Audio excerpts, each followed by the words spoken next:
Hello everyone, welcome back. तो आज हम करने वाले हैं डाउट क्लास। फटाफट से क्लास को लाइक नहीं करना है, बस फटाफट से क्लास में जुड़ जाइए और अपने डाउट फटाफट फटाफट शेयर करें so that I will clear your doubt. Good afternoon, Radhe Radhe.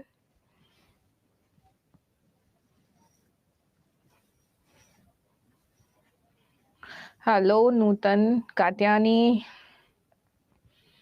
तो आपके जो जो डाउट्स हैं आप अपने डाउट क्लियर कर सकते हैं, नाउन या प्रोनाउन से रिलेटेड कोई भी डाउट है तो देखते हैं आज डाउट क्लास में कितने स्टूडेंट आते हैं। ये वही स्टूडेंट होंगे जिनके वाकई में कोई ना कोई डाउट होंगे। कितने लोग पढ़ के आए हैं, कितने लोग नाउन का रिवीजन किए, कितने लोग प्रोनाउन का रिवीजन करके आए हैं? Sanjeev, Naini, Manish, Nikhat, Diwakar, Ranjeet, Rambali, Katyani, MD, Ahmad, Prakash, Fareen, Umar Farik, Mamta. Good afternoon everyone. जी, नाउन का रिवीजन किया है तो कैसे रिवीजन किया? क्या कोई आपको समस्या आई नाउन के रिवीजन करते वक्त? नाउन में कोई आपको डाउट हो, नाउन में नंबर से रिलेटेड, नाउन में केस से रिलेटेड, नाउन में जो भी आपको लग रहा है, नाउन में नंबर हो गया, केस हो गया, मतलब किसी भी चीज से रिलेटेड अगर आपको डाउट हो, जेंडर से रिलेटेड,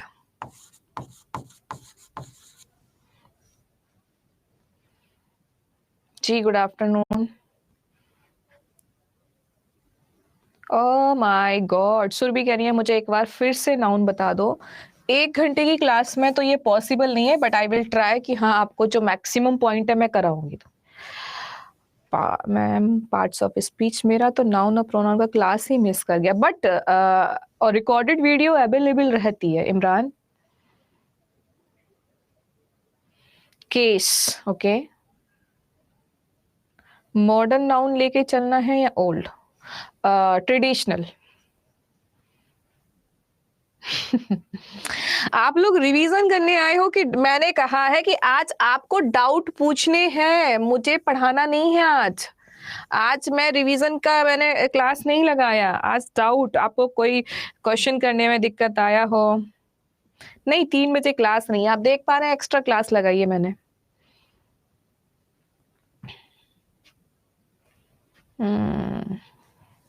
मॉडर्न में 3 है और ओल्ड में 5 है। नहीं नहीं नहीं, ये आपकी मिसअंडरस्टैंडिंग है। मैं आपकी मिसअंडरस्टैंडिंग क्लियर कर सकती हूँ कि मॉडर्न में 3 है और ओल्ड में 5 है। नहीं, ये मिसअंडरस्टैंडिंग आपकी रॉन्ग है। मैं आपको बता देती हूँ एक्चुअली होता है क्या, जो नाउन है ना, जब हम बात करते हैं नाउन की, नाउन के जब क्लासिफिकेशन की बात करते हैं, नॉट टाइप्स, क्लासिफिकेशन की जब हम बात करते हैं नाउन के, तो जनरली हम इसको 2 पार्ट में डिवाइड करते हैं। One is countable, another is uncountable, right? तो ये 2 पार्ट में डिवाइड हो जाता है। 2 पार्ट में हमने इसको डिवाइड किया, 2 पार्ट में। लेकिन वहीं अगर हम टाइप्स पे जाते हैं तो टाइप्स में मिल जाते हैं 5 types. First proper, second common, third collective, fourth material, है ना, एंड फिफ्थ एब्स्ट्रैक्ट। अब होता है क्या कि जो मॉडर्न या हम ये कहें एडवांस ग्रामेरियन है, वो कहते हैं कि जो ये प्रॉपर नाउन है ये टाइप नहीं है, एक्चुअली ये भी एक प्रकार का नाउन ही है। तो वो यहाँ पर प्रॉपर नाउन को भी कहते हैं कि जो प्रॉपर नाउन है वो काउंटेबल और अनकाउंटेबल की कैटेगरी से क्या है, बाहर है। काउंटेबल और अनकाउंटेबल की कैटेगरी से प्रॉपर नाउन कैसा है, बाहर है। तो काउंटेबल और अनकाउंटेबल की कैटेगरी से बाहर है, तो इसीलिए थर्ड टाइप ये बन जाता है। पर यहां से आज तक क्वेश्चन नहीं आया किसी भी एग्जाम में कि क्लासिफिकेशन के आधार पर 2 पार्ट में डिवाइड होगा या 3 पार्ट में डिवाइड होगा। बेसिक रूल्स पुराने ही कहे जाते हैं। जब आप एक एडवांस लेवल की इंग्लिश ग्रामर पढ़ते हैं तो वहां पे टेंस के भी पार्ट 2 ही रह जाते हैं, कंपैरिजन टू 3। ये भी एडवांस ग्रामेरियन ही कहते हैं। बट हमारे जो अभी अगर हम कहें पेपर जो बन रहे हैं ट्रेडिशनल ग्रामर पे बनते हैं, तो आप एडवांस ग्रामेरियन को छोड़ सकते हैं। ठीक है, एक डाउट एक जन का क्लियर हो गया।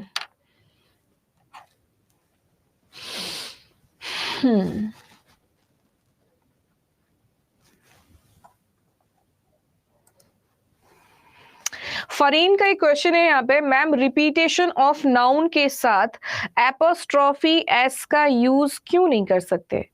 मैंने कब कहा कि रिपीटेशन ऑफ नाउन के साथ हम एपोस्ट्रोफी एस का यूज नहीं करते हैं? बट आपका कहना ये रिपीटेशन ऑफ नाउन नहीं कहेंगे हम, ये आपके अगेंस्ट शब्द गलत हो रहे हैं। मेरे हिसाब से शायद आप ये कहना चाह रहे हैं कि अगर दो नाउन एक साथ हैं तो हम एपोस्ट्रोफी एस का यूज क्यों नहीं करते? दो नाउन एक साथ हैं तो हम डेफिनेटली एपोस्ट्रोफी एस का ही यूज करते हैं, वो भी पॉजेसिव केस को बताने के लिए। पॉजेसिव केस को बताने के लिए हम दो नाउन के बीच एपोस्ट्रोफी एस का ही यूज करते हैं। एक नाउन है यहाँ पे, क्वेश्चन है Paul has new shoes. Paul के पास नए जूते हैं। मैं यहाँ क्वेश्चन लिख देती हूँ, एक क्वेश्चन है यहाँ पे, थोड़ी देर रुक जाइएगा। Paul has new shoes, Paul के पास नए जूते हैं। He loves them a lot, वह उनसे he loves them a lot, वह उनसे बहुत प्यार करता है। इसमें प्रोनाउन कौन सा है? यहाँ पर इनका सवाल ये है कि इस पूरे वाक्य के अंदर प्रोनाउन कौन सा है। ये रूपम का क्वेश्चन है। पॉल का जो पार्ट्स ऑफ स्पीच है यहाँ पे नाउन है, हैज का पार्ट्स ऑफ स्पीच यहाँ वर्ब है, ठीक है। न्यू का जो पार्ट्स ऑफ स्पीच है वो एडजेक्टिव है। शूज का जो पार्ट्स ऑफ स्पीच है वो आपका नाउन है। And this one is full stop. He का जो पार्ट्स ऑफ स्पीच है वो प्रोनाउन है। अगर हम प्रोनाउन के भी टाइप में जाएं तो ये पर्सनल प्रोनाउन है। लव्स का जो पार्ट्स ऑफ स्पीच है वर्ब है। अगर हम इसके केस में जाएं तो ये सब्जेक्टिव केस है। देम अगेन प्रोनाउन है, और अगर हम इसके टाइप में जाएं तो ये पर्सनल प्रोनाउन है, और अगर हम इसके केस में जाएं तो ये ऑब्जेक्टिव केस है। Done, fine. अब देखते हैं मैम, एक साथ जब एक से ज्यादा पर्सन आ जाए तो good sense and bad sense में पर्सन का ऑर्डर क्या होगा? कात्यायनी डेफिनेटली उसको कराते हैं, प्रोनाउन का पार्ट हो गया। देयर आर 4 दीप्तिस काउंटेबल नाउन में आएगा जी। हाँ, जब हमने आपको कहा था कि आपका प्रॉपर नाउन, जब प्रॉपर नाउन को हम कॉमन की तरह ट्रीट करते हैं तो डेफिनेटली वो काउंटेबल में ही यूज होगा, क्योंकि आपने उसको कॉमन बना दिया। पहले तो प्रॉपर मेरा ही नाम है दीप्ति, अब मैंने कहा क्लास में 4 हैं, तो 4 हैं तो हमने इसको कैसा कर दिया कॉमन, और प्लूरल बना के हमने क्या कर दिया एस। क्योंकि जो प्रॉपर नाउन होता है इसकी खासियत होती है कि हम इसका प्लूरल नहीं बना सकते, इसके पहले ए और एन का यूज भी नहीं करते, क्योंकि नाम है, इसको आप सिंगुलर प्लूरल नहीं कर सकते। जब ये कॉमन बन जाएगा तो आप इसको प्लूरल बना सकते हैं, तो ये काउंटेबल फॉर्म में आ जाएगा। ठीक है, अविनाश का क्वेश्चन यहाँ आ रहा है, कलेक्टिव वाले ग्रुप का बताना है। फाइन मैम, एक बार नाउन केस को बता दो। फाइन नीतू, नीतू अभी बताते हैं नाउन एंड केस, एंड एक था पर्सनल का ऑर्डर बताती हूँ, just a minute. Proper noun को प्लूरल कैसे बनाएं, ये पॉइंट क्लियर हो गया। रामबली मैम जेंडर रिलेटेड बता दीजिए। फाइन मैम, 2 सेंटेंस किसका है, लव कुश का। बी स्कोर्ड एज मैनी, हाँ देखो आनंद, जो आपने क्वेश्चन उठाया है यहाँ पे, ये आपने थोड़ा सा आपके एग्जाम के जो लेवल है उससे थोड़ा सा ज्यादा है, but yes I will definitely clear your doubt. As many goals as लिखा है इन्होंने, दे देम, कि यहाँ पे क्या आना चाहिए। ठीक है, तो ध्यान होगा आपको, जब हमने प्रोनाउन पढ़ाया था तो आपको एक रूल कराया था, इफ यू रिमेंबर। मैंने आपसे कहा था कि ऑब्जेक्टिव केस कहाँ यूज होता है। मैंने वहां पे ये भी कहा था कि अगर आप ऑब्जेक्ट का कंपैरिजन ऑब्जेक्ट से करते हैं तो you have to use objective case. अगर आप सब्जेक्ट का कंपैरिजन सब्जेक्ट से करते हैं then you have to use subjective case. दोनों ही केस मैंने कराए थे और ये प्रोनाउन का हिस्सा था, और दोनों को बहुत अच्छे से क्लियर भी किया था कि अगर आपको वर्ब के बाद ऑब्जेक्ट मिलता है, तो कंपैरिजन अगर हो रहा है तो आप ऑब्जेक्ट का कंपैरिजन ऑब्जेक्ट से करेंगे। लेकिन अगर आपको ऑब्जेक्ट नहीं मिल रहा है तो आपको सब्जेक्ट का कंपैरिजन सब्जेक्ट से करते हैं। तो पहले तो मैं उस एग्जांपल को थोड़ा सा याद दिला देती हूँ। जैसे मैंने यहाँ लिखा था शी इज बेटर देन, तो हमने यहाँ यूज किया था आई। यहां पे हमने कंपैरिजन करने के लिए कंपैरेटिव डिग्री का यूज किया है। अविनाश नाम है इनका, नहीं आनंद के क्वेश्चन में सिर्फ इतना सा है कि कंपैरिजन करने के लिए पॉजिटिव डिग्री का यूज किया गया, विच इज एज एज का यूज आप कंपैरिजन करने के लिए भी कर सकते हैं, सो एज का यूज भी कंपैरिजन करने के लिए कर सकते हैं आप लोग। बस फर्क इतना सा है कि इन दोनों के बीच पॉजिटिव डिग्री आती है जो इन्होंने यूज भी की हुई है। तो अब देखो बेसिकली कंपैरिजन हो किससे रहा है। बी स्कोर्ड, हमने स्कोर किया, एज मैनी गोल्स एज, हमने उतना ही स्कोर किया जितना कि उन लोगों ने किया। इट मींस कंपैरिजन हो रहा है इक्वलिटी में, इक्वलिटी में कंपैरिजन हो रहा है। क्या यहाँ पे कोई ऑब्जेक्ट है? नो, हमारे पास कोई ऑब्जेक्ट अवेलेबल नहीं है। Then what can we do? Subject का कंपैरिजन किससे करेंगे? सब्जेक्ट से। तो यहां आएगा they, not them. We scored as many goals as they. ठीक है। नीरज का क्वेश्चन है नंबर में प्रॉब्लम होती है लाइक ऑल एवरीवन, ये सब कैसे नंबर है? ठीक है नीरज, बिल्कुल कराएंगे। एम्फेटिक प्रोनाउन का एग्जांपल से समझाइए। फाइन मनीष, अभी तक मैं जितना पढ़ाया इसमें कौन से इंपॉर्टेंट होगा? Okay Vikram, material noun, India have won the match. This sentence is wrong. How? It's not wrong, Rambali. It's right. Fine. Ma'am book में दैम दिया है, गलत दिया है डियर, बुक में दैम गलत दिया है बिल्कुल। अगर आप कंपैरिजन बिल्कुल इक्वलिटी में करते हो तो आपको सब्जेक्टिव केस ही लिख, मैं इसकी जगह दूसरा भी एग्जांपल दे सकती हूँ। मैं कहूं she is as beautiful as I और मी, वह उतनी ही सुंदर है जितनी की मैं। अगेन कंपैरिजन हो रहा है एज से, तो we can't use me, we have to use I, क्योंकि सब्जेक्ट का कंपैरिजन सब्जेक्ट से ही होगा, ये रूल है। ठीक है, अब आते हैं एक रूल यहाँ पे क्वेश्चन पुट अप किया गया एम्फेटिक प्रोनाउन का। तो एम्फेटिक पे आएंगे और एम्फेटिक को समझेंगे। एम्फेटिक का मतलब होता है किसी बात पर जोर देना या किसी बात पर क्या देना, बल देना। जैसे आप भी कभी करते होंगे ऐसे कि ये खुद मैंने किया है, ये फोन मैंने खुद अपने पैसों से लिया है। तो जब आप इस तरीके से अपने आप पर एम्फेसाइज करते हैं, आप बताना चाहते हैं बल या जोर देकर कि कोई काम खुद ने ही किया है, खुद से हुआ है, तो ऐसे केस में एम्फेटिक प्रोनाउन होता है और इसके लास्ट में सेल्फ या सेल्फ्स लगता है। इसकी खासियत होती है कि नाउन या प्रोनाउन के इमीडिएट बाद यूज करते हैं, तुरंत बाद। यहां पे जो भी आएगा सेल्फ वाला केस प्रोनाउन का। जैसे मैं अपना कहूं, मैं अपना कहना चाहती हूं, जैसे मैं कहूं कि भाई इस गलती की मैं खुद जिम्मेवार हूं, तो मैं कैसे कहूंगी? आई माई सेल्फ, ध्यान देना, I myself am responsible for this mistake, इस गलती की मैं खुद, देखो इसका हिंदी भी यही निकलता है, मैंने आपको सिखाया भी था, खुद को नहीं, केवल खुद, मैं स्वयं जिम्मेवार हूं। तो इसने अल्टीमेटली फोकस किस पे किया? आई पे, कि ये ही जिम्मेवार है, एम्फेसाइज कर दिया। तो ये नाउन कैसा बन गया? Emphatic pronoun. रिफ्लेक्सिव और एम्फेटिक में फर्क बता दीजिए। रिफ्लेक्सिव प्रोनाउन जो होता है डियर, रिफ्लेक्सिव प्रोनाउन की खासियत ये होती है कि रिफ्लेक्सिव प्रोनाउन जो होता है वो हमेशा ट्रांजिटिव वर्ब के बाद ऑब्जेक्ट के रूप में यूज करते हैं। ऑब्जेक्ट के रूप में कहने का अर्थ ये है कि ट्रांजिटिव वर्ब के बाद ऑब्जेक्ट के रूप में भी तब आता है जब उस सेंटेंस का ऑब्जेक्ट नहीं दिया जाता है। अगर ऐसी क्रिया है सकर्मक क्रिया के साथ, यानी कि ट्रांजिटिव वर्ब के साथ, यदि सेंटेंस में पहले से ही ऑब्जेक्ट उपस्थित है तो आपको रिफ्लेक्सिव प्रोनाउन नहीं लगाना पड़ेगा। लेकिन ऑब्जेक्ट नहीं है, you have to put reflexive pronoun as a object.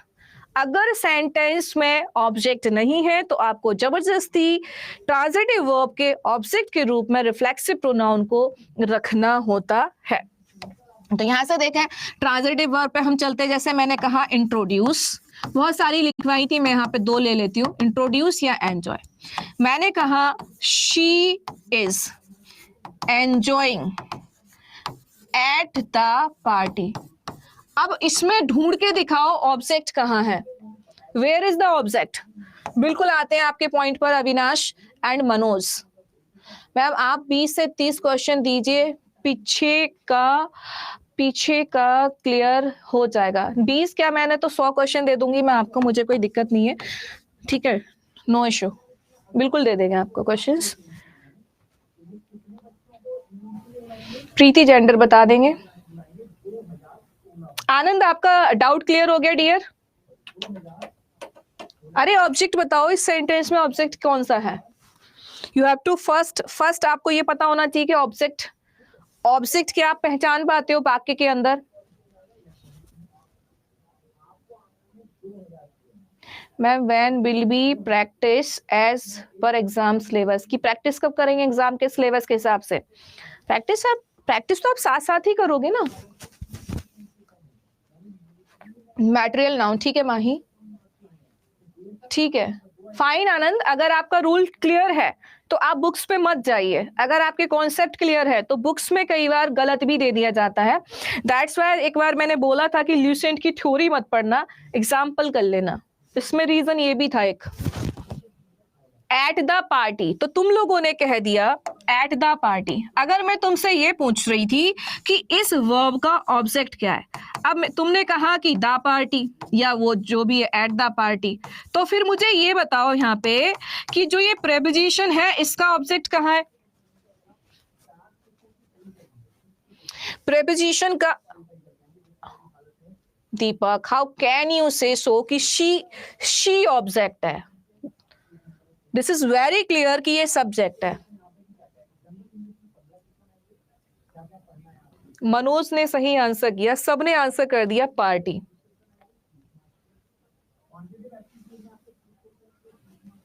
हाँ उमर, इम्फेटिक प्रोनाउन नाउन और प्रोनाउन पर ही केवल जोर देता है।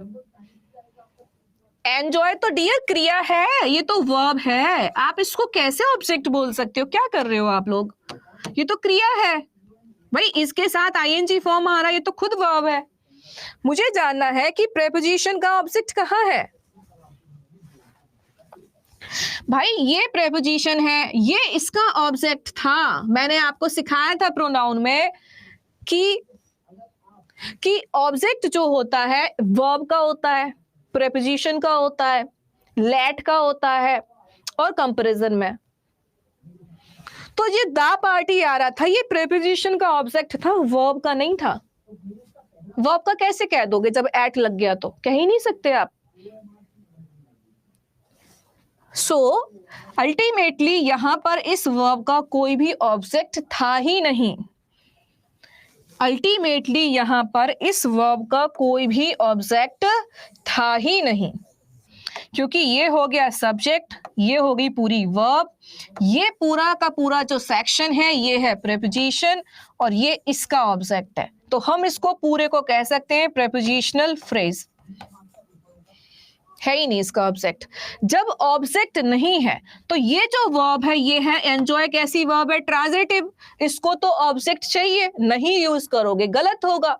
तो हम यहां पर जबरदस्ती के ऑब्जेक्ट के रूप में किसको लेके आएंगे? रिफ्लेक्सिव प्रोनाउन को। किसके हिसाब से? शी के हिसाब से। तो so the right sentence is she is enjoying herself at the party.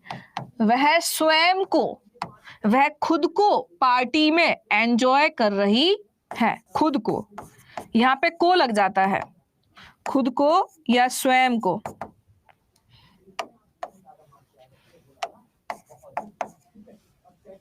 अब ये सही है, ये गलत है। दोबारा एक एग्जांपल देखो, अब बताना क्या गलत है इसमें। मुझे बताना कि जो ये मैं लिख रही हूं इसमें वर्ब का ऑब्जेक्ट कौन सा है?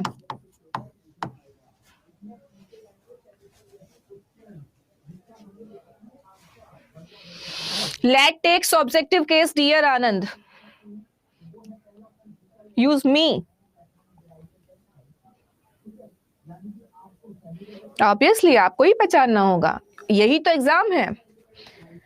अरे मैंने ये नहीं कहा कि यहाँ कुछ लगाओ, ऑब्जेक्ट है ही नहीं। पहले तो सेंटेंस क्लियर करो, आंसर मत दो। आंसर तो तुम खुद कर लोगे, पहले तो चीजों को समझो। आंसर तो ऑटोमेटिक आ जाएगा जब तुम्हें सेंटेंस समझ में आ जाएगा। जब तक मैं आंसर नहीं जानना चाह रही, फिर तो रटंत विद्या हो गई कि अब तो हिमसेल्फ ही आएगा। ऐसा नहीं है। पहले समझो कि यहाँ पे टू प्रेपोजिशन है, ये इसका ऑब्जेक्ट है, ये वर्ब ट्रांजिटिव है, क्या इसका ऑब्जेक्ट है? नहीं है, तो हमें लगाना पड़ेगा। तो हम कहेंगे he introduced himself to the DM. उसने स्वयं का परिचय डीएम से कराया था। अब एक क्वेश्चन और दोबारा से आ रहा है, बताना क्या आना चाहिए?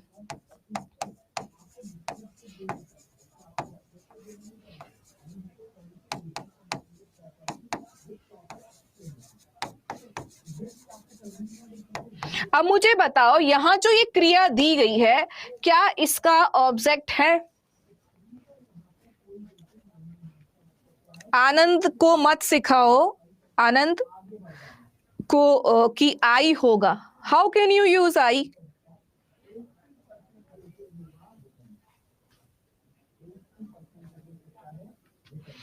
गलत इंफॉर्मेशन इज प्रोहिबिटेड। यस, तो ये यहां पे है। यस, ये रहा ऑब्जेक्ट। क्या हम अब इसको बदलें? नहीं, अब तुम्हें बदलना नहीं है, कुछ रिफ्लेक्सिव प्रोनाउन नहीं लगाना, क्योंकि ये ट्रांजिटिव वर्ब है, इसका ऑब्जेक्ट इसके पास है, तो आपको कोई जबरदस्ती रिफ्लेक्सिव प्रोनाउन नहीं लगाना कि आप यहां लिख दो she introduce herself him to her parents. गलत हो जाएगा। अगर ऐसी वर्ब के पास पहले से ही ऑब्जेक्ट होता है तो नहीं लगाना होता रिफ्लेक्सिव प्रोनाउन। अगर नहीं होता है तो आपको रिफ्लेक्सिव प्रोनाउन लगाना होता है। ठीक है, क्लियर हो गया। एक यहाँ पे कह रहे थे जेंडर। देखो, जेंडर की बात आती है तो ध्यान रखना, सबसे पहला हमारा जेंडर होता है मस्कुलिन जेंडर। मस्कुलिन का मतलब होता है which denotes a male animal, यानी कि जो एनिमल से, ये मत समझना कि ह्यूमन बीइंग नहीं आएगा, ह्यूमन बीइंग भी अल्टीमेटली एनिमल ही है। सो masculine denotes a male animal. Masculine जो होता है वो मेल, पुरुष जाति को दर्शाता है। एंड फेमिनिन, फेमिनिन क्या होता है? It denotes a female animal, ये मादा जाति को दर्शाता है। एंड इसके बाद होता है आपका कॉमन जेंडर। कॉमन का मतलब होता है ईदर अ मेल और अ फीमेल, मतलब दोनों में से कोई एक होगा। एंड एक होता है आपका न्यूटर जेंडर, इसका मतलब होता है नो जेंडर, कोई जेंडर ही नहीं है, नो जेंडर है ही नहीं जेंडर। तो अगर हम बात कहें इसके एग्जाम्पल के तौर पे, तो जैसे हमने यहाँ बॉय लिख लिया, इसका मस्कुलिन क्या हो गया? गर्ल हो गया। इन दोनों के लिए आप टीचर बोल सकते हो, इसके लिए आप स्कूल बोल सकते हो। ठीक, यस। यहाँ पे एक डाउट और था, वो था कि पर्सनल प्रोनाउन, पर्सनल प्रोनाउन का क्रम इंग्लिश में अगर हम बोलें तो सीक्वेंस ऑफ पर्सनल प्रोनाउन। इससे मतलब ये है कि अगर इंग्लिश में, हाँ, मनोज जी मेरी तरफ से रिफ्लेक्सिव और एम्फेटिक दोनों मैंने क्लियर किया है, but I want to know that कि आपको एम्फेटिक में कौन सी बात क्लियर नहीं हो पा रही है, वो लिखो एक बारी। क्योंकि मैंने तो आपको बहुत क्लियर कहा कि एम्फेटिक प्रोनाउन वो है जो नाउन पे एम्फेसाइज करे या प्रोनाउन पे एम्फेसाइज करे। रिफ्लेक्सिव वो है जो वर्ब के तुरंत बाद ऑब्जेक्ट के रूप में यूज हो। अब मुझे ये बताओ कि एम्फेटिक में आपको कौन सी बात समझ में नहीं आ रही? हाँ, मटेरियल पे आएंगे, don't worry. So sequence of personal pronoun, यदि किसी वाक्य में, मतलब हम कह सकते हैं कि यदि किसी वाक्य में एक से अधिक पर्सनल प्रोनाउंस आते हैं तो उनका क्रम इस प्रकार रहता है। पहले शर्त है एक,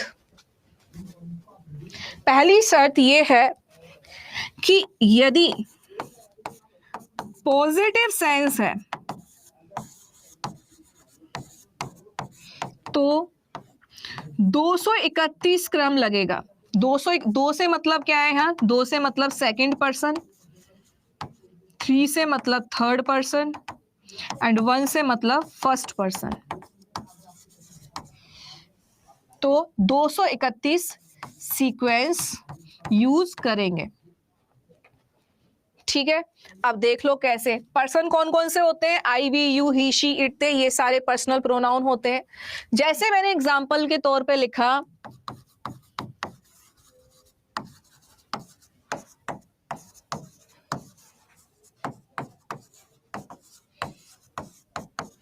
मैंने इस तरीके से एक वाक्य लिख दिया, ठीक है, he, you and I am going to Delhi. वो, तुम और मैं दिल्ली जा रहे हैं। तो सबसे पहले ये मार्क करो, ही कैसा पर्सन है? First person, second person, third person. जल्दी से बताओ, ही कैसा पर्सन है? First person, second person, third person. Ma'am noun में, सिंगुलर एंड प्लुरल में। डियर मधु क्या बताना है? मनोज आपने लिखा नहीं dear. I, we, you, he, she, they. Fine Rinki third person है। वेरी नाइस की थर्ड पर्सन है। यू कैसा है? सेकंड पर्सन है। आई कैसा है? फर्स्ट पर्सन है। तो ये तो रूल गड़बड़ा गया, इन्होंने तो 321 कर दिया। हमें क्या चाहिए? 231। तो 2 पहले लिखना है, तो हम यू पहले लिखेंगे। उसके बाद हमें क्रम क्या चाहिए? 231, 3 आना चाहिए। फिर हम ही लिखेंगे, फिर हम एंड लिखेंगे, फिर आई। यहाँ ये भी है कि अब आई भी दिया है, तो यहाँ क्या अब ये सेंटेंस सही है? Going to Delhi. क्रम आपने ये लिख दिया, you, he and I am going to Delhi. तो यहाँ पे एक सब्जेक्ट वर्ब एग्रीमेंट का एक रूल याद रखना कि यदि एंड से 2 या 2 से अधिक नाउन या प्रोनाउन जुड़े हैं तो वर्ब हमेशा प्लुरल आती है ना? तो आप सोचो कि आई के हिसाब से एम आएगा, गलत हो गया। वापस से हमने ये सीक्वेंस तो सही कर लिया, लेकिन अभी वर्ब गलत है। अब हमें इसको वापस से करेक्ट करना है वर्ब फॉर्म के साथ। तो जल्दी से लिख दो आंसर, क्या हो जाएगा? ये हमने दूसरा लिखा, तीसरा बनेगा you, he and I are going to Delhi. ठीक है, जैसे एक और हम लिख लेते हैं यहां पे,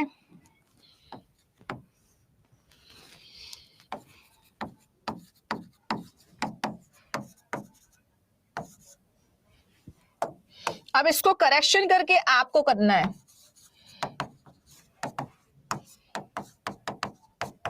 जल्दी से इसको सही कर डालो।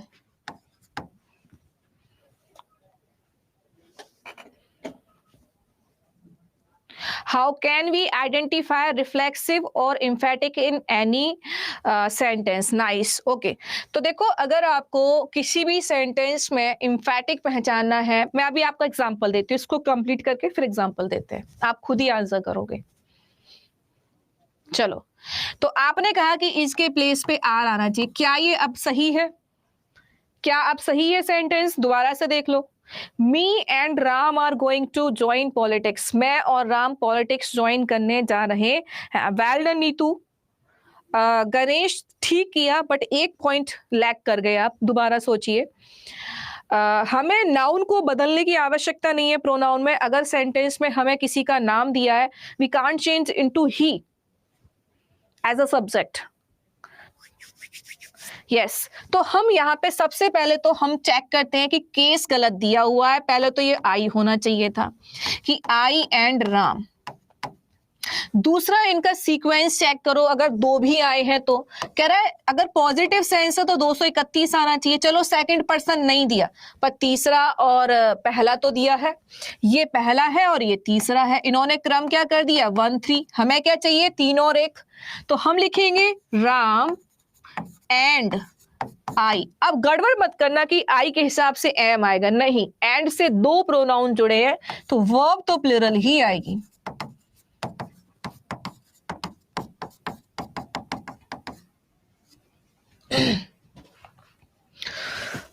ये हो गया आपका पॉजिटिव सेंस। दूसरा रूल इसमें एक और होता है। दूसरा रूल ये है कि यदि सेंटेंस में मिस्टेक क्या होती है, भूल, सिन पाप, क्राइम अपराध के स्वीकारने की बात हो तो प्रोनाउंस का क्रम 1 2 3 हो जाता है। 1 2 3 हो जाता है। ठीक है। नगमा अभी इंग्लिश की क्लास क्यों बताइए? डियर क्लास नहीं है, डाउट क्लास है। और सुबह 10 बजे ही कह दिया था कि अगर किसी को नाउन और प्रोनाउन में कोई भी समस्या है तो 3 से 4 बजे आके अपने डाउट क्लियर कर सकता है। ठीक है।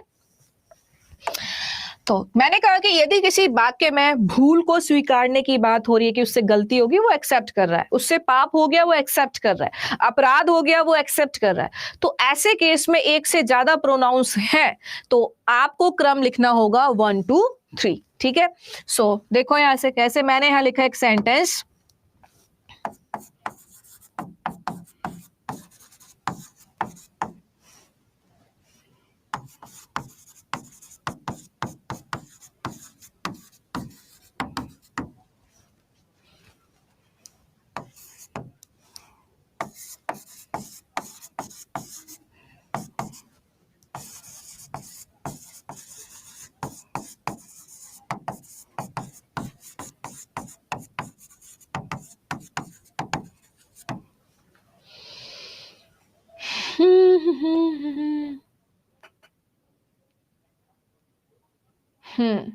अब यहां से क्रम देखो, यहां पे आपको पर्टिकुलर वो शब्द मिलेगा, सिन लिखा हुआ है, क्राइम लिखा हुआ है, और कह रहा है कमिट का मतलब होता है करना।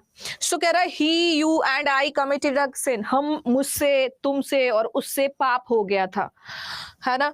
तो ये सेकंड पर्सन है, ये थर्ड पर्सन है, ये फर्स्ट पर्सन है। हमें चाहिए 1 2 3, तो हम लिखेंगे I you and he committed a sin, मुझसे तुमसे और उससे एक पाप हो गया। ठीक। अब यहां देखो, she and I are responsible for this crime, वो और मैं इस अपराध के जिम्मेवार हैं। तो एक्सेप्ट हो रहा है, तो चेक करो ये थर्ड पर्सन, ये फर्स्ट पर्सन, चेक करो 1 2 3 ऑर्डर में है कि नहीं। चलो सेकंड पर्सन नहीं दिया तो क्रम बनता है 1 और 3, इन्होंने क्या किया 3 और 1, तो एलिमिनेट आई एंड शी। अब शी के हिसाब से इज मत कर देना क्योंकि दो प्रोनाउन जुड़े हैं तो वर्ब तो आर ही आएगी। I and she are responsible for this crime, मैं और वो इस अपराध के दोषी हैं। वापस से आते हैं इम्फेटिक पे कि आप इम्फेटिक कैसे पहचानेंगे और रिफ्लेक्सिव कैसे पहचानेंगे। मैं 4 क्वेश्चन देती हूँ और आप खुद बताना कि वहां पर वो किस तरीके से काम कर रहा है। ठीक है। So let's see.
आनंद ने आंसर किया फर्स्ट एम्फेटिक, फरीन ने आंसर किया फर्स्ट एम्फेटिक।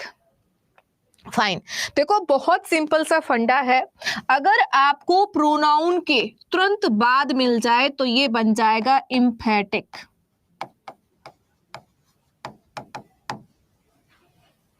कि सी हरसेल्फ परचेज्ड दिस हाउस, उसने खुद यह घर खरीदा था, स्वयं खरीदा था, किसी और ने नहीं दिया, खुद ने किया था। अगेन ही हर्ट, यहाँ पे वर्ब है, ये ट्रांजिटिव वर्ब है, इसके बाद आया है। जब वर्ब के तुरंत बाद आएगा, इमीडिएट बाद आएगा, तो ये बन जाएगा आपका रिफ्लेक्सिव। क्यों है रिफ्लेक्सिव? होता है क्या रिफ्लेक्सिव में, मैं आपको थोड़ा और एक्सप्लेन कर देती हूँ रिफ्लेक्सिव को, ताकि आपको और क्लियर हो जाए। देखो वर्ड है आपका फिजिक्स का रिफ्लेक्शन, ये वर्ड आपने सबने सुना होगा रिफ्लेक्शन। रिफ्लेक्शन को कहते हैं परावर्तन। परावर्तन फिजिक्स में कुछ इस तरीके से दर्शाया जाता है कि अगर आप कुछ देख रहे हो, ठीक है, अगर आप कुछ देख रहे हो तो रिफ्लेक्शन पड़ेगा और उसके बाद आपको उल्टा प्रतिबिंब आपकी आंख में जाके बनेगा। परावर्तन होता है, आपने ऐसे देखा, वो उल्टा जाके प्रतिबिंब आपकी आंख में जाके बनेगा, है ना, कोई भी चीज, ये होता है रिफ्लेक्शन। यानी कि जो आपने यहां से एक्शन किया रिवर्ट होके आएगा आपके पास ही। अगर आप मुझे देख पा रहे हो तो पहला एक्शन आपकी आंखों ने किया मुझे देखने का, दूसरा काम आपके माइंड ने किया इमेज बना के वापस आपको ट्रांसफर करने का कि हाँ ये मैडम है, उसको कहते हैं रिफ्लेक्शन, परावर्तन। सेम इंग्लिश में होता है। इंग्लिश में हमने क्या नाम दे दिया है? इंग्लिश में नाम दिया है हमने रिफ्लेक्सिव।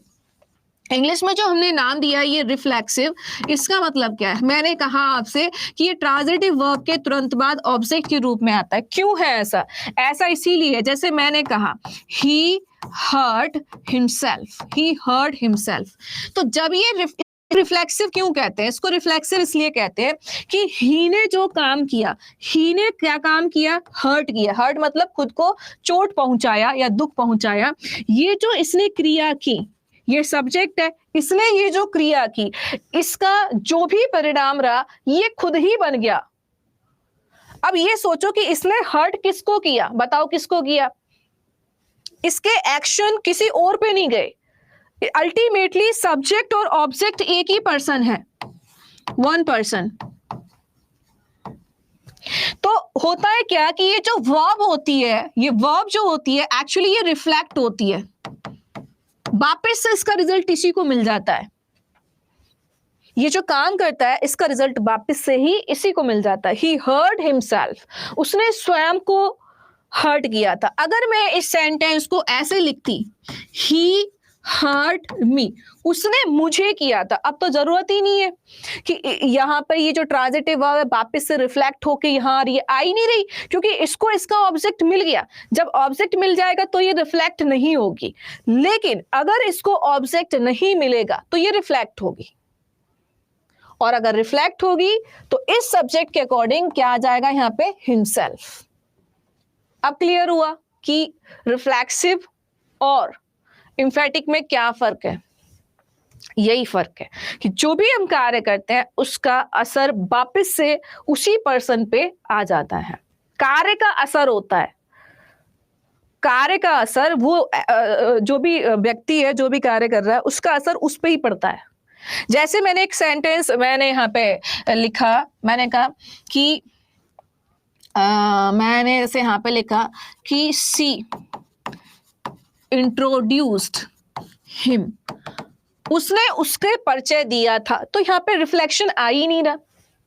लेकिन जैसे आप इसको हटाओगे तो ये वर्ब रिफ्लेक्ट करेगी, क्योंकि इसको ऑब्जेक्ट चाहिए।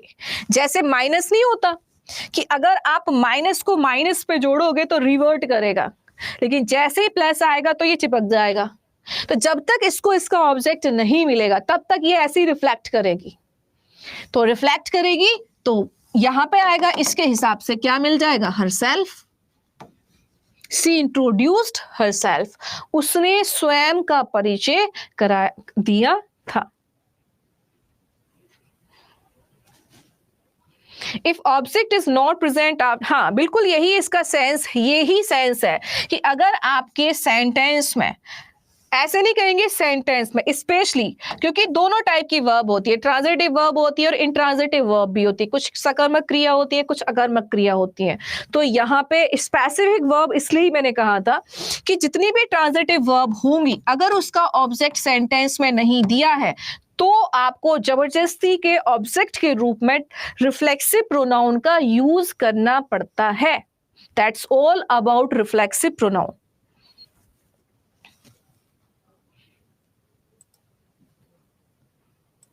मैम अपने प्रोनाउन रिटन नोट्स अटैच नहीं, हाँ वो मुझे याद है अमन, डोंट वरी। मनोज कह रहे हैं ma'am it means reflexive always used far from subject and एम्फैटिक near the subject. हाँ बिल्कुल कह सकते हो, एम्फैटिक नियर द सब्जेक्ट ना कह के आप ये भी कह सकते हो नियर टू द नाउन और प्रोनाउन। आप उसको ऐसा मैंने नहीं कहा कि आप इसको यही यूज करोगे कि यहाँ सब्जेक्ट आया यही, नहीं ऐसा जरूरी नहीं है। आप नाउन के यहाँ पे बाद में भी यूज कर सकते हो। जैसे मैं कहूं कि she killed the tiger herself, उसने स्वयं टाइगर को मारा था, तो ये भी है इसका सेंस, हमने इस नाउन के बाद यूज किया, ऐसा नहीं है। बट हाँ ये ध्यान रखना है कि अगर वर्ब के बाद आता है तो वो होगा आपका रिफ्लेक्सिव, और अगर नाउन के बाद आता है तो वो होगा आपका क्या, एम्फैटिक।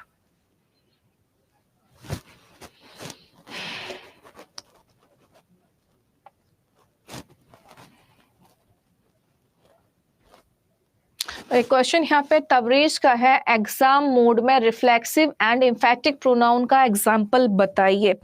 वैसे आप लोगों के एग्जाम में रिफ्लेक्सिव का अभी तक नहीं आया है, टीचिंग एग्जाम्स में रिफ्लेक्सिव प्रोनाउन से क्वेश्चंस नहीं आते हैं।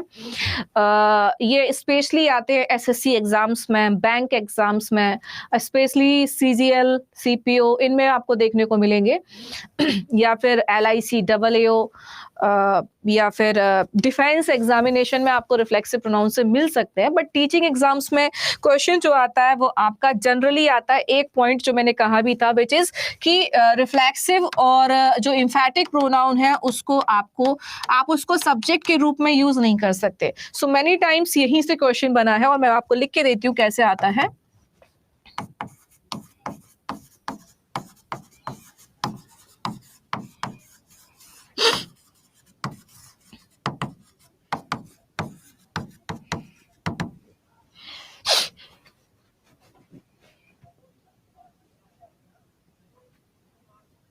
किसी एक का डाउट और रह रहा है, किसी ने कहा था मुझे, प्लीज मुझे याद, मटेरियल नाउन ना, हाँ।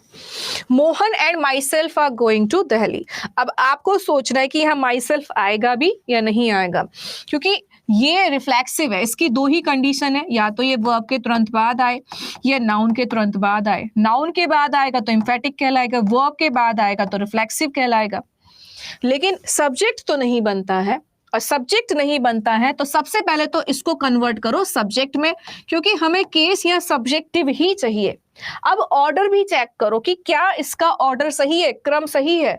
तो क्रम देखो, नॉर्मल बात हो रही है तो 231 लगेगा, ये थर्ड पर्सन है और ये फर्स्ट पर्सन है, तो ठीक है, ऑर्डर बिल्कुल सही है, no issue. Mohan and I are going to Delhi. Negative sense है ही नहीं, नेगेटिव होता तब आप 131 लगाते, तब 103 करते आप, है ना। क्राइम एक्सेप्ट करने की, गलती एक्सेप्ट करने की बात ही नहीं हुई, सिंपल कहा है कि हमें मोहन और मैं दिल्ली जा रहे हैं, ठीक है। अब बात करते हैं यहां से मटेरियल नाउन पे। तो ध्यान रखना, मटेरियल का मतलब होता है द्रव्य, द्रव, वस्तु, पदार्थ जिसको आप टच कर सकते हो, यस, जिनको आप क्वांटिटी में देखते हो। मटेरियल नाउन वो होता है जिसको आप मात्रा में देखते हो, अल्टीमेटली आप उसको कहीं ना कहीं मात्रा में देखते हो, क्वांटिटी, या उसका मेजरमेंट आप कर सकते हो कि 1 kilo, 2 kilo, 1 litre, 2 litre, kilometre, कुछ इस तरीके से, है ना। तो जैसे मैंने यहाँ पे कहा वुड, तो वुड क्या है, अपने आप में एक मटेरियल नाउन है। जैसे मैंने कहा गोल्ड, तो गोल्ड क्या है? मटेरियल नाउन है। जैसे मैंने कहा आयरन, तो आयरन क्या है? मटेरियल नाउन है। या मैंने कहा टी, तो टी भी क्या है? मटेरियल नाउन है। साल्ट, साल्ट भी क्या है? मटेरियल नाउन है। सुगर, सुगर भी क्या है? मटेरियल नाउन है। राइस, राइस भी क्या है? मटेरियल नाउन है ना। ग्रेन्स, तो ये सब क्या है ना आपके मटेरियल नाउन है सारे के सारे। टाइम को लेकर बात कर लेंगे, ठीक है। नाउन एंड केस रह गया, नीतू कह रही हाँ कराती हूँ वो भी। सो वुड, ये सब क्या है? मटेरियल, क्योंकि इनको ना आप ऐसे नहीं देखेंगे कि एक वुड या एक गोल्ड, ऐसे नहीं लिखते आप, नहीं। आपको इसका मेजरमेंट लिखना पड़ता है कि 1 तोला सोना, 1 किलो लकड़ी, ऐसे। एक लकड़ी गलत हो जाएगा कहना, तो ये इस टाइप से नाउन होते हैं। 1 किलो चीनी, 1 किलो, है ना। या ऐसा होता है कि आप दुकान पे गए और आपने जाके बोल दिया कि भाई एक काम कर, 2-3 हजार जो दाने हैं चाय के देना जरा, भगा देगा आपको मार मार के। रुक जा, तू ही बैठ के गिन ले, आजा तू ही मेरी दुकान चला ले।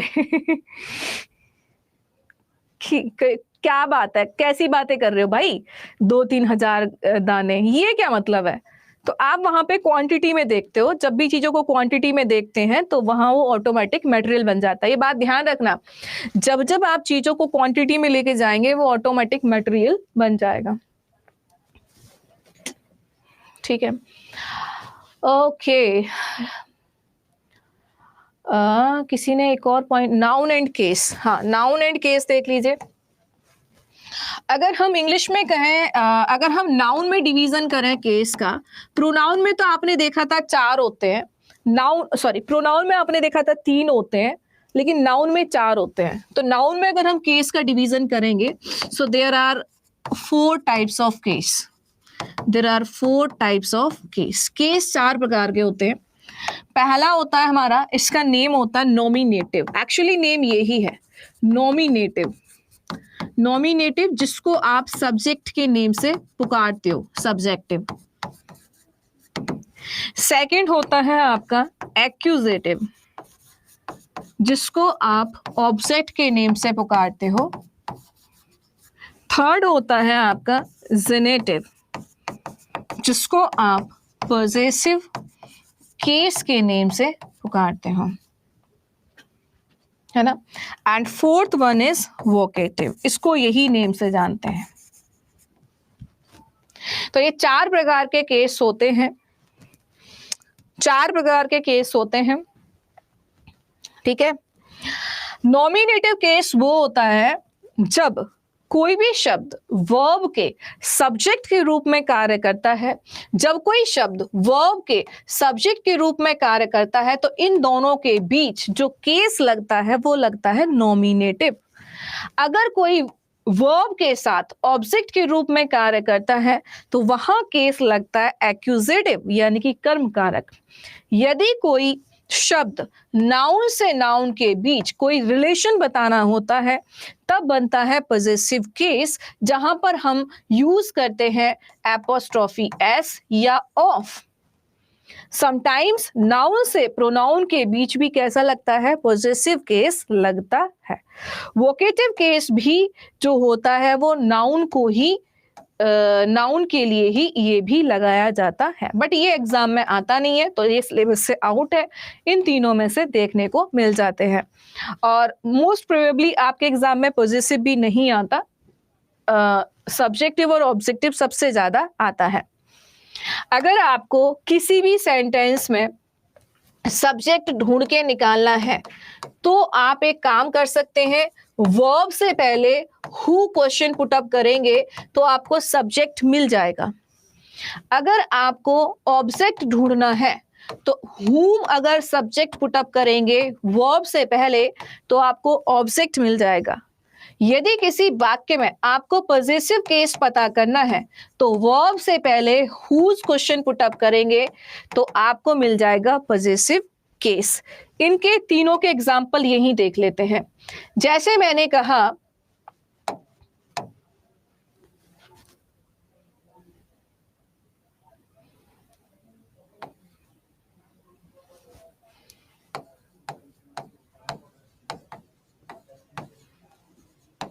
ठीक है, यह क्वेश्चन पूछिए, शी रोट अ लेटर,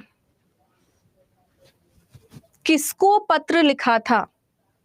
बताओ आंसर। किसको पत्र लिखा? सॉरी, किसको नहीं, किसने पत्र लिखा था? किसने पत्र लिखा था? आंसर क्या आ रहा है? हु रोट अ लेटर, किसने लिखा? किसने लिखा भाई? शी ने। तो शी क्या बन गया? सब्जेक्ट। शी क्या बन गया? सब्जेक्ट। अब मैंने कहा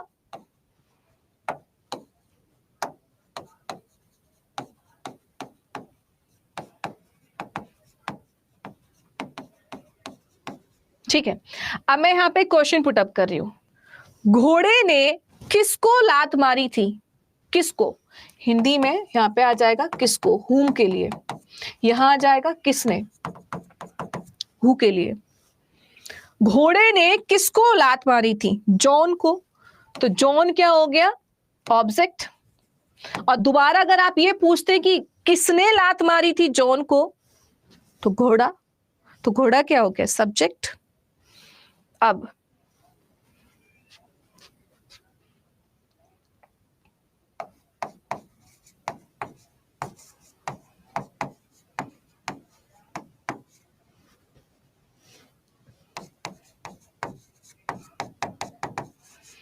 आपने यहां पे प्रश्न किया कि यह हॉस्पिटल किसका है? यह हॉस्पिटल किसका है? बताओ, यह हॉस्पिटल किसका है? बताओ जरा। राम। तो आप कहेंगे राम का। अब सपोज करो मैंने यहां पे कहा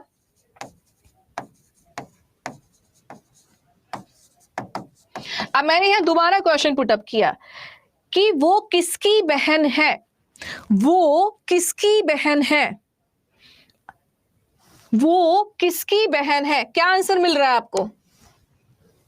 वो किसकी बहन है? मेरी। तो ये पॉजेसिव किसका हॉस्पिटल है? राम का। तो ये कैसा हो गया? पॉजेसिव। जैसे ही आंसर मिल जाएगा वही शब्द आपका बन जाएगा पॉजेसिव। यहां पे आपने क्वेश्चन पुटअप किया whose hospital? Ram's hospital. Whose sister? My sister. Who kicked the John horse? Whom? तो जॉन। ये सारे क्वेश्चंस अगर आप पुटअप करते हैं तो आपको subjective, objective and possessive case मिल जाते हैं। Is there any doubt? और कोई डाउट रह गया है किसी का?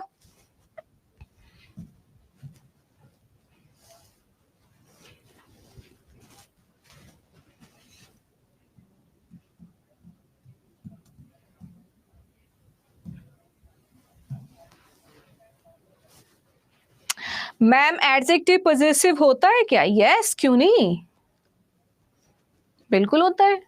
तभी तो हम पॉजेसिव डिटरमाइनर बन जाते हैं, हिज, आवर। और नाउन में भी तो हम यही काम तो करते हैं, एपोस्ट्रोफी एस लगा के अल्टीमेटली उसको पॉजेसिव फॉर्म में लेके जा रहे हैं और वो नाउन से पहले यूज हो रहा है, कहीं ना कहीं एडजेक्टिव का ही एक रूप बन रहा है वो।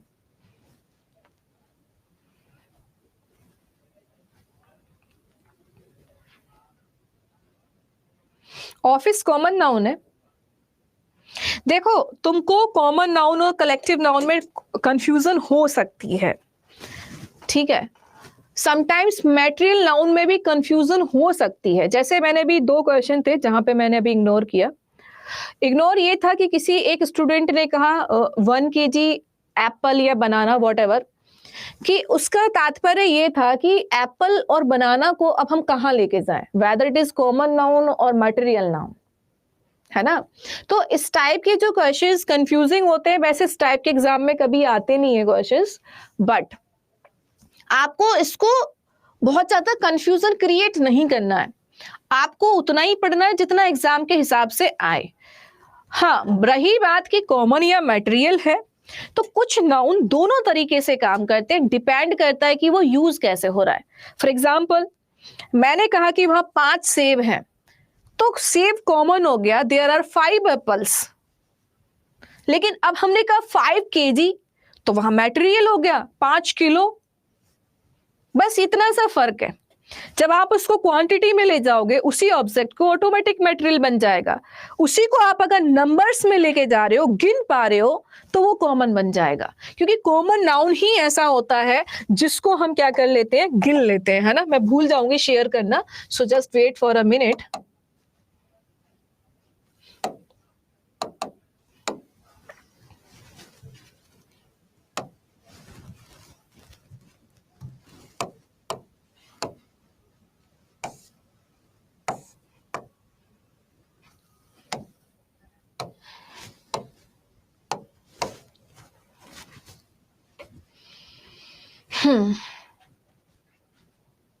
हाँ, पीडीएफ शेयर कर रही हूँ, बस wait for a minute.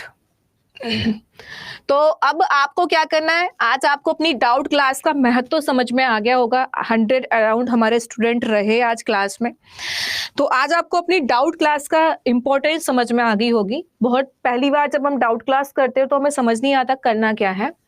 I hope आपको ये चीज समझ में आ गई होगी। कल है संडे, संडे में आपको एक काम करना है, वापिस से नाउन, प्रोनाउन और एडजेक्टिव जितना पढ़ा दिया है उतना रिवाइज करना। एक क्लास फिर से लेंगे, ठीक है, एक क्लास फिर से हम लोग लेंगे और वापिस से आप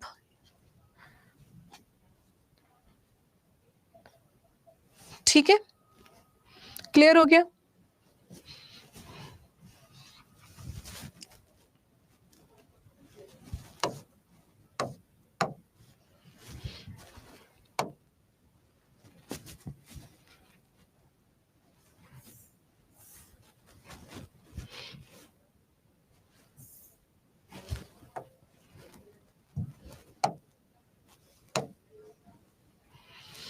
चलो, थैंक यू।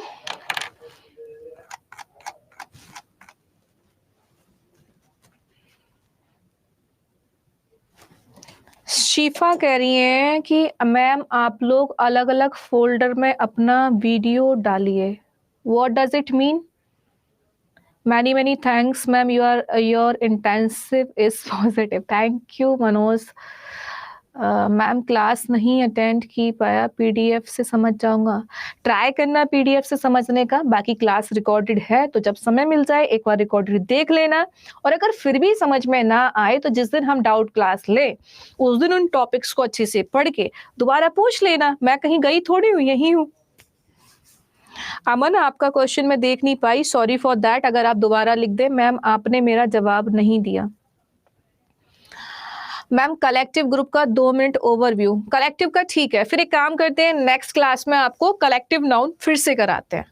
कोई दिक्कत नहीं है मुझे, अगर आपको कलेक्टिव नाउन क्लियर नहीं है मैं उसको पूरा दोबारा से पढ़ा दूंगी, बस आपको क्लियर होना चाहिए। डन। अमन आपका कमेंट में देख नहीं पाई, ठीक है जी। मुकेश आपका भी नहीं देखा, ओके एक सेकेंड देख ही लेती हूँ, रुक जाओ। दिख भी नहीं रहा है यहाँ पे कमेंट आप लोगों का, नहीं दिख रहा है मुकेश, आपका कोई कमेंट यहाँ पे मुझे शो नहीं हो रहा है डियर। अरे टेंशन मत लो, एग्जाम है, एग्जाम अच्छे से हो जाएगा, हम है ना, एक्स्ट्रा क्लास पढ़ाएंगे। अमन कह रही है नेगेटिव एंड इंट्रोगेटिव सेंटेंस का ऑर्डर सेम रहेगा क्या? नेगेटिव, अच्छा आप कहना क्या चाह रहे हो, नेगेटिव इंटेरोगेटिव या ओनली इंटेरोगेटिव सेंटेंस और नेगेटिव सेंटेंस? अगर आपको नेगेटिव का स्ट्रक्चर देखना है तो simply subject plus helping verb plus note plus object, उस तरीके से बन जाता है। इंटेरोगेटिव का जो स्ट्रक्चर होता है, सबसे पहले हेल्पिंग वर्ब आती है, then subject plus main verb plus object and last में क्वेश्चन मार्क। अगर क्वेश्चन वर्ड से शुरू है तो क्वेश्चन वर्ड पहले आएगा, फिर helping verb plus subject plus main verb plus and में ऑब्जेक्ट और लास्ट में क्वेश्चन मार्क, ठीक है।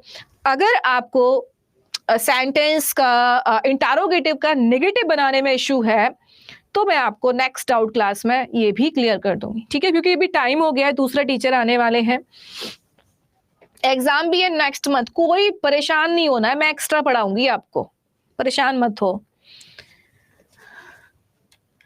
नेगेटिव ठीक है अमन जी, फाइन। तो आप लोगों के जो भी डाउट रह गए, मैं ऐसा नहीं कि मैं संडे में या सैटरडे में लगाऊंगी, अभी मैं कभी भी डाउट लगा सकती हूँ क्लास, आपसे आपका जो टाइम सुटेबल लगेगा मंडे को लगा देंगे, या ठीक है।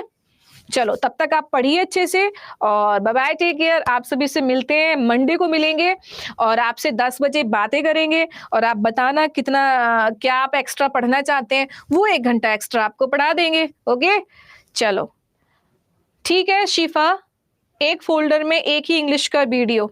ओके शिफा, मैं आपकी कंप्लेंट को ले जाऊंगी और शेयर कर देंगे और ट्राई करेंगे आपकी कंप्लेंट रिजॉल्व हो। अब हम जाएं, बाय बाय,